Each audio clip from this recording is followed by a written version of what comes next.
देश की राजधानी दिल्ली में 16 दिसंबर 2012 की सर्द अंधेरी रात में एक ऐसी वारदात को अंजाम दिया गया था जिसे सुनकर आज भी लोगों की रूह कांप जाती है और आंखें आंसुओं से भीग जाती हैं। एक चलती बस में 23 साल की मासूम सी लड़की के साथ 6 हैवानों ने दरिंदगी की सारी हदें पार कर दी थी। हम निर्भया केस की बात कर रहे हैं। संभव है कि आपने भी अब तक निर्भया केस के बारे में बहुत कुछ पढ़ा और सुना होगा, लेकिन हम आपको इस केस की कुछ ऐसी बारीकियां बताएंगे जिनके बारे में शायद आपने अब तक नहीं सुना होगा। इसके अलावा हम आपको यह भी बताएंगे कि निर्भया का जिंदा छोड़ा गया दरिंदा आखिर कहां और किस हालत में है। हम आपको निर्भया के एकमात्र जिंदा बचे नाबालिग दरिंदे को 10,000 और सिलाई मशीन देने के पीछे की भी पूरी कहानी बताएंगे, तो वीडियो में अंत तक जरूर बने रहिए। ध्यान दीजिए कि हमारा मकसद केवल व्यूज और लाइक्स हासिल करना नहीं है, बल्कि आपको सही और निष्पक्ष जानकारी देना है। तो चलिए बिना किसी देरी के वीडियो को शुरू करते हैं। इस कहानी की निर्भया का जन्म 10 मई 1990 को दिल्ली में हुआ था। वह अपने 3 भाई बहनों में सबसे बड़ी थी और परिवार की इकलौती बेटी भी थी। निर्भया के माता पिता ने बेटे बेटियों में बिना कोई भेदभाव किए निर्भया को भी अच्छी शिक्षा दी थी और निर्भया को भी बराबरी का मौका दिया था। निर्भया बचपन से ही पढ़ाई में काफ़ी तेज थी और वह हमेशा अपने परिवार वालों की उम्मीदों पर खरे उतरते हुए आगे बढ़ना जारी रखती है। आगे की पढ़ाई करते हुए वो मेडिकल फील्ड में आने का फैसला करती है और फिजियोथेरेपी कोर्स में एडमिशन लेते हुए काफ़ी अच्छे मार्क्स के साथ फिजियोथेरेपी की डिग्री भी हासिल कर लेती है। जब ये घटना घटी थी तब निर्भया फिजियोथेरेपी की ही इंटर्नशिप कर रही थी। बात 16 दिसंबर 2012 की है। दिन रविवार था। छुट्टी का दिन होने की वजह से निर्भया अपने एक दोस्त अवनिंद्र प्रताप पांडे के साथ फिल्म देखने जाने का प्लान बनाती है। अवनिंद्र प्रताप पांडे पेशे से सॉफ्टवेयर इंजीनियर है और वो उत्तर प्रदेश के गोरखपुर के रहने वाले हैं। उन दिनों सिनेमा घरों में आमिर खान की फिल्म तलाश लगी हुई थी। फिल्म की काफ़ी चर्चा थी, इसलिए निर्भया अपने दोस्त के साथ तलाश फिल्म देखने का प्लान बनाती है और ये दोनों पब्लिक ट्रांसपोर्ट से फिल्म देखने के लिए PVR select city walk Saket चले जाते हैं। जब ये लोग सिनेमा हॉल तक आते हैं तो वहाँ काफ़ी भीड़ होती है और इन्हें फिल्म का टिकट नहीं मिल पाता है, इसलिए दोनों तलाश फिल्म देखने की बजाय लाइफ ऑफ पाई नाम की फिल्म देखने का फैसला करते हैं। इवनिंग शो में लाइफ ऑफ पाई देखने के बाद निर्भया और पांडे अपने अपने घर जाने के लिए ऑटो का इंतजार करने लगते हैं। वैसे तो वो रात बहुत ज्यादा नहीं हो रही थी, फिर भी ठंड ज्यादा होने की वजह से ऑटो बहुत कम आ रहे थे और जो जा भी रहे थे वो मीटर की बजाय मुंह मांगी कीमत पर जाने की बात कर रहे थे। कुछ देर की जद्दोजहद के बाद एक ऑटो वाला मिलता है जो इन्हें लेकर जाने को तैयार हो जाता है, मगर वो इन दोनों को मुनिरका बस स्टैंड तक ही लाने के लिए राजी होता है। ये दोनों सोचते हैं कि मुनिरका से बस लेकर द्वारका तक चले जाएंगे, इसलिए दोनों ऑटो से चलकर मुनिरका बस स्टैंड तक आ जाते हैं। मुनिरका बस स्टैंड आने के बाद ये दोनों थोड़ी देर इंतजार करते रहते हैं, मगर इन्हें अपने डेस्टिनेशन तक जाने के लिए सही सवारी नहीं मिलती है। हालांकि जब रात के लगभग 9:30 बज रहे होते हैं तभी एक सफेद कलर की काले शीशे वाली बस वहां से गुजरती है। बस के गेट से एक लड़का चिल्लाते हुए इन लोगों से पूछता है कि कहाँ जाना है। जवाब में निर्भया का दोस्त कहता है द्वारका। बस वाला कहता है कि हम भी वहीं जा रहे हैं। इसके बाद निर्भया अपने दोस्त के साथ इसी बस में बैठ जाती है। जब निर्भया और उसके दोस्त बस के अंदर आते हैं तो देखते हैं कि बस के अंदर 3 और सवारी हैं, इसलिए ये दोनों भी निश्चिंत होकर बस में बैठ जाते हैं। बस के अंदर मौजूद एक लड़का इन दोनों से मुनिरका से द्वारका तक जाने के लिए 10-10 रुपए भी ले लेता है। हालांकि जब ये दोनों टिकट मांगते हैं तो वो बदतमीजी करने लगता है। बस वालों द्वारा टिकट न देना उन दिनों कोई नई बात नहीं थी, इसलिए दोनों खामोश होकर बस के अंदर ही बैठ जाते हैं और अपनी मंजिल पर पहुंचने का इंतजार करने लगते हैं। मगर किसे मालूम था कि उनका इंतजार बस इंतजार बनकर ही रह जाएगा। कुछ देर तक तो बस अपने रास्ते पर आगे बढ़ती रही, मगर थोड़ी देर के बाद ड्राइवर बस को निर्धारित रूट से हटाकर दूसरे रास्ते पर मोड़ देता है।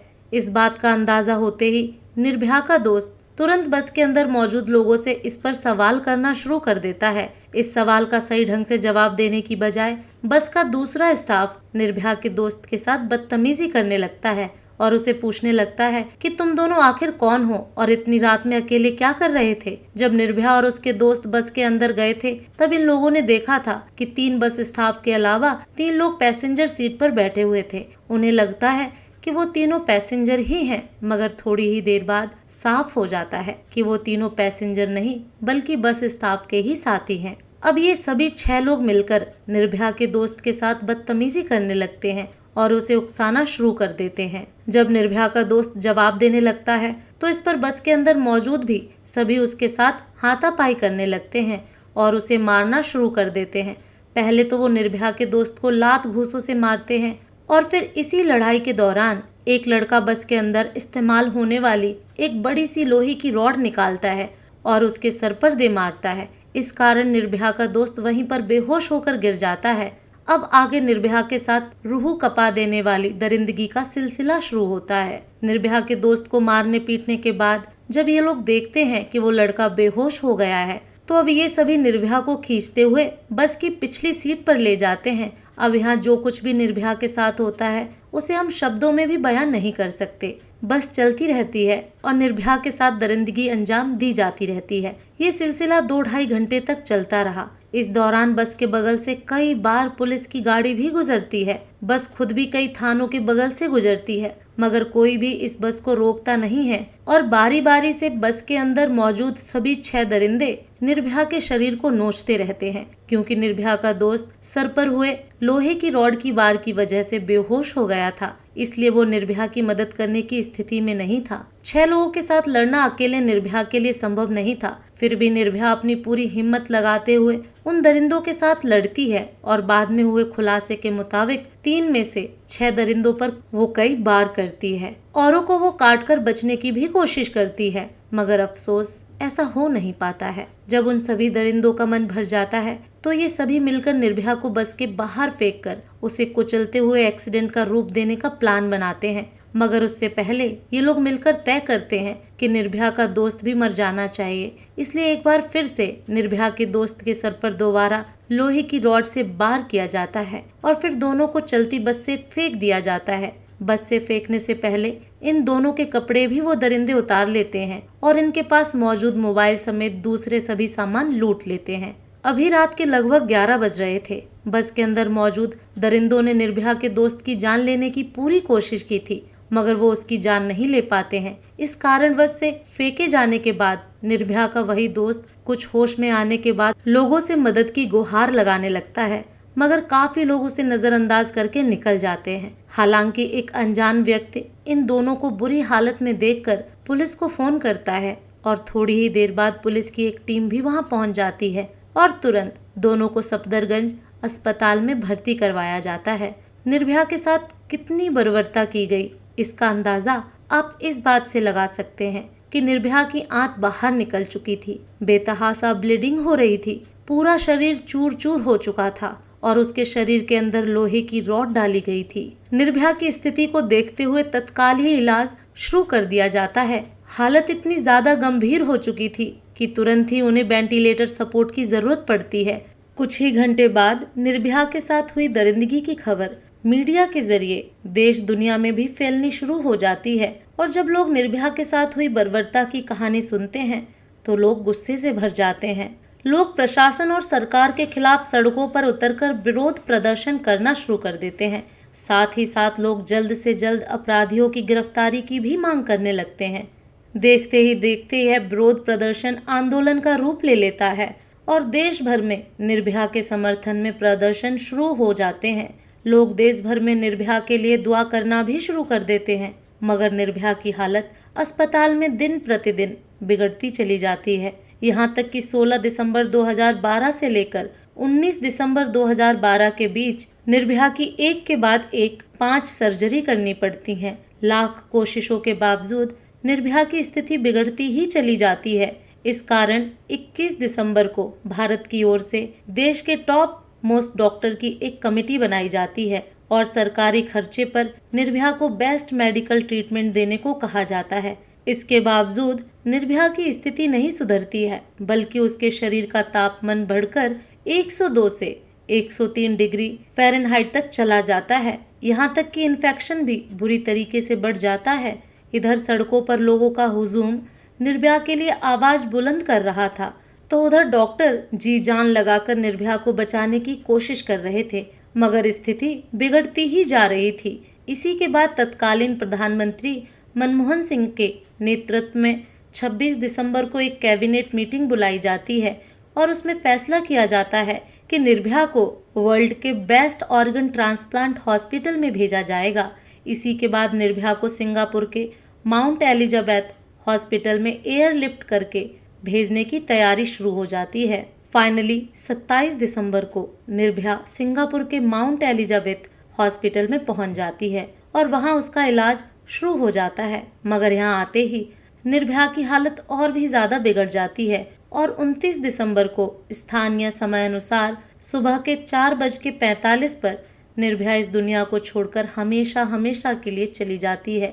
निर्भया की मौत के बाद उसके शव को वापस दिल्ली लाया जाता है और कड़ी सुरक्षा के बीच निर्भया का अंतिम संस्कार कर दिया जाता है। निर्भया के दोस्त को कुछ दिनों के इलाज के बाद अस्पताल से डिस्चार्ज कर दिया जाता है। इधर निर्भया का इलाज चल रहा था, उधर ग्राउंड लेवल पर दिल्ली पुलिस काम करते हुए अपराधियों को गिरफ्तार करने में लगी हुई थी। इस घटना की रिपोर्टिंग के 24 घंटे के अंदर ही अंदर दिल्ली पुलिस ने कई सस्पेक्ट को गिरफ्तार कर लिया था। सीसीटीवी के जरिए दिल्ली पुलिस बस की भी पहचान कर लेती है और उसके आधार पर सबसे पहले उस बस के ड्राइवर राम सिंह को गिरफ्तार कर लेती है और फिर राम सिंह के बयान के आधार पर एक के बाद एक कुल 6 अपराधियों को गिरफ्तार किया जाता है।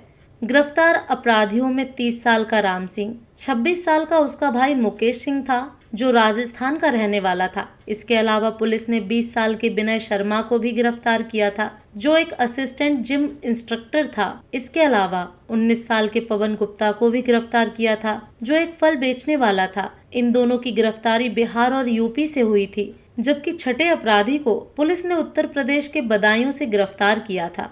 शुरू में इस अपराधी का नाम पब्लिक में नहीं बताया गया था क्योंकि वह गिरफ्तारी के समय 17 साल और कुछ महीने का था और कानूनी हिसाब से वो एक नाबालिग था, इसलिए उसकी पहचान गुप्त रखी जाती है। हालांकि बाद में खुलासा होता है कि इस नाबालिग का नाम मोहम्मद अफरोज था। अफरोज को आनंद विहार टर्मिनल से गिरफ्तार किया गया था। इसके अलावा पुलिस ने अक्षय ठाकुर नाम के 28 साल के लड़के को भी गिरफ्तार किया था जो बिहार के औरंगाबाद का रहने वाला था। ये सभी अलग अलग बैकग्राउंड के थे और इन लोगों की कुछ ही दिन पहले दोस्ती हुई थी और घटना वाली रात ये लोग पार्टी करने के मूड में ही घर से निकले थे। ये सभी मिलकर बहुत सारी शराब और खाने पीने की चीजें बस में भर लेते हैं और शिकार की तलाश में बस लेकर निकल जाते हैं। बहुत कम लोग जानते होंगे कि निर्भया को अपना शिकार बनाने से पहले इन लोगों ने बस के अंदर 35 साल के रामधीर सिंह नाम के एक कॉर्पोरेटर को पैसेंजर बनाकर पहले बस में बैठाया और फिर उससे पैसे और मोबाइल लूटकर उतार दिया था। रामधीर सिंह इस लूट की जानकारी पास से गुजर रहे पुलिस वाले को भी देते हैं, मगर वो पुलिस वाले रामधीर सिंह की बातों को नजरअंदाज कर देते हैं। शायद उस समय पुलिस वाले रामधीर सिंह की कंप्लेन को सीरियसली ले लेते तो इतना बड़ा हादसा होने से रुक सकता था, मगर उन्होंने कुछ नहीं किया। सभी अपराधियों की गिरफ्तारी के बाद सबसे पहले उनकी एक आइडेंटिफिकेशन परेड कराई जाती है और फिर निर्भया का दोस्त उन सभी 6 अपराधियों की पहचान कर लेता है। फिर इन लोगों पर मामला दर्ज करते हुए आगे की कार्रवाई शुरू होती है। मामले की सुनवाई चल ही रही होती है कि 11 मार्च 2013 को निर्भया केस के प्रमुख आरोपियों में से एक राम सिंह तिहाड़ जेल में सुसाइड कर लेता है। इसके अलावा 1 सितंबर 2013 को इस केस के नाबालिग आरोपी को जुवेनाइल जस्टिस बोर्ड द्वारा मात्र 3 साल की सजा के तौर पर सुधार गृह भेज दिया जाता है, जबकि बाकी बचे 4 अपराधियों पर बलात्कार और हत्या समेत कई गंभीर धाराओं के तहत मामला चलता है और फाइनली 13 सितंबर को फास्ट ट्रैक कोर्ट द्वारा उन सभी चारों को मौत की सजा सुना दी जाती है। ये सभी अपराधी मौत की सजा के खिलाफ दिल्ली हाई कोर्ट में अपील करते हैं, जहां 13 मार्च 2014 को दिल्ली हाई कोर्ट द्वारा भी निचली अदालत के फैसले को सही ठहराते हुए उनकी फांसी की सजा को बरकरार रखा जाता है। इसके बाद ये सभी सुप्रीम कोर्ट का रुख करते हैं। सुप्रीम कोर्ट द्वारा भी 5 मई 2017 को फांसी की सजा को बरकरार रखा जाता है।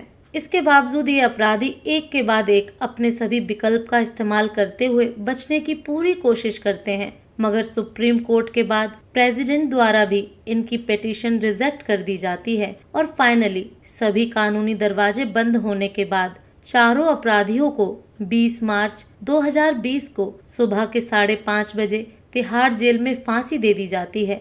मेडिकल टीम द्वारा 6 बजे सभी को मृत घोषित कर दिया जाता है। निर्भया के 4 अपराधियों को तो फांसी की सजा हो गई थी, जबकि एक ने खुद ही आत्महत्या कर ली थी। फिर एक का क्या हुआ? जैसा कि थोड़ी देर पहले हमने बताया, इस केस का एक आरोपी इस अपराध को अंजाम देते समय नाबालिग था। इस कारण उसे सिर्फ 3 साल की सजा हुई और उसे सुधार गृह भेज दिया गया। मीडिया रिपोर्ट्स के मुताबिक इस नाबालिग अपराधी का नाम मोहम्मद अफरोज था।